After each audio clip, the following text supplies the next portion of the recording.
Hey everybody, how's it going? So one of the things I like to do on this channel to fill one of the gaps is to provide you with sort of a look of things in Thailand, especially in Southeast Asia in general, about some of the things that you may not particularly notice as either a tourist or someone that's lived here for a while. But what I think that helps you to do is, say for example, you bought a car. Let's call it a VW Beetle, if they even still make them. And you don't think much about VW Beetles, but you go ahead and buy one. And as soon as you buy one, you see them all over the road. And you're like, oh my gosh, I never knew that there were so many VW Beetles on the road. It's the same as some of the things that I'm hoping to give you is, you may see these things all over, but until you realize it, you've never really given it much thought. So I want to talk about Chinese privilege. Now, of course, let me just give a nod to white privilege, especially in the United States, or that I know about, okay? All right, I don't want to be too political, but I will say I would be naive if I was to say it didn't exist. And perhaps by you all looking through the prism of Chinese privilege, you may be able to apply that prism maybe to your own country, because every country has an ethnicity that has a certain amount of privilege, perhaps more so than those others, and we just don't know it. So let's take a look at Chinese privilege, shall we? So as it turns out, ethnic Chinese communities in South and Southeast Asia have historically held varied levels of privilege, influence, and social standing depending on the country, historical context, and the political climate. And while Southeast Asia generally refers to countries like India, Pakistan, Bangladesh, Sri Lanka, and the Maldives, much of the conversation about ethnic Chinese influence is more prominent in Southeast Asia.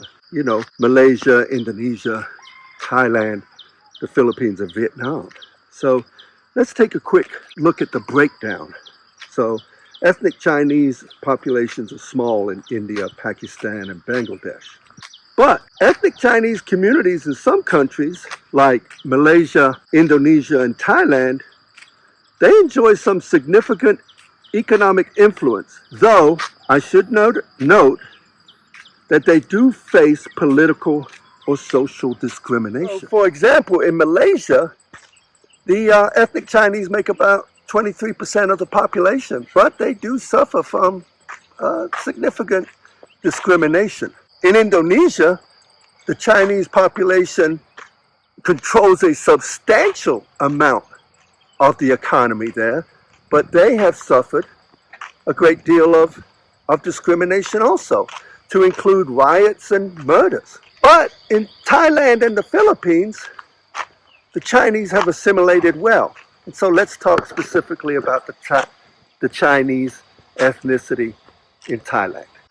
In Thailand, the ethnic Chinese community holds a disproportionately large share of the country's wealth and economic influence, despite comprising only 10% of the country's population. The Thai Chinese, they control an estimated 80 to 90% of the nation's corporate assets and dominate major sectors such as finance, retail, communications, agriculture, but to my notice, especially land and real estate.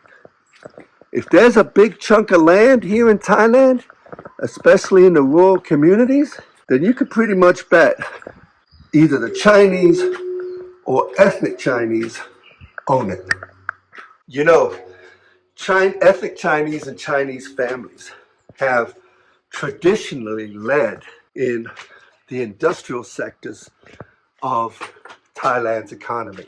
In fact, of the 40 richest families in Thailand, 80% of them are ethnic Chinese or Chinese families themselves. And that is really amazing. In fact, some of the richest families in Thailand who are notable, such as the Cheravanagh family, they're owners of the Sharon Pop Hand Group, one of Asia's largest conglomerates with interest in agriculture, telecommunications. They own a boatload of the 7-Elevens and much more. And so the Chinese community, while a minority in terms of population, they hold dominant position in Thailand's economy. Their influence spans multiple industries, and they are predominantly represented among the nation's wealthiest. Now, with that, you've also got what I would call the intangibles. For example, Thailand it's known for its mafia, and it's known for its bribery and that sort of thing. And so a lot goes on under the table. And those Chinese families, well, they control a lot of it. But also, let me give you some anecdotal stories. For example, take a look around and go into a gold store. And any gold store you walk into in which the owner is working, chances are good he's ethnic Chinese. Not Pakistani, not Indian, as you're used to seeing in other countries, but ethnic Chinese, because they've got a grip on that economy. Now, you may see some Indians, you may see some Pakistani ethnics, but they've probably been ingrained here for quite a while.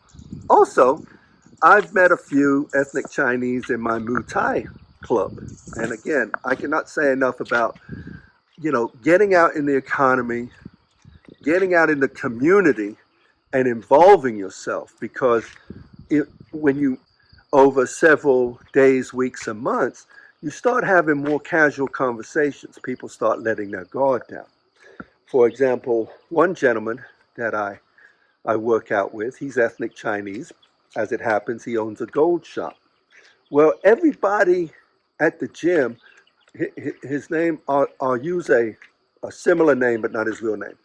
They call him Mr. Loft, right? His name is Mr. Loft. I was calling him Mr. Loft. And then I realized everybody was calling him her loft, air or air loft. Air loft means big boss, boss man. So basically everybody's calling him Boss Man Loft. That's one example. Another example is I was boxing with a kid, young kid, ethnic Chinese, and I didn't really know he was ethnic Chinese. I just thought, oh, he's Thai, but he's ethnic Chinese. And how I knew this was we were boxing, and I said, hey, man, you're really starting to look good. And he goes, and he looks in the mirror, and he looks at his face, admiring his skin tone. And he said, yes, I am going to be a Chinese star. Oh, you're going to be a Chinese star. So it was really interesting to see that even though he's Thai, his family is Thai, they are ethnic Chinese, but yet, make no mistake about it, their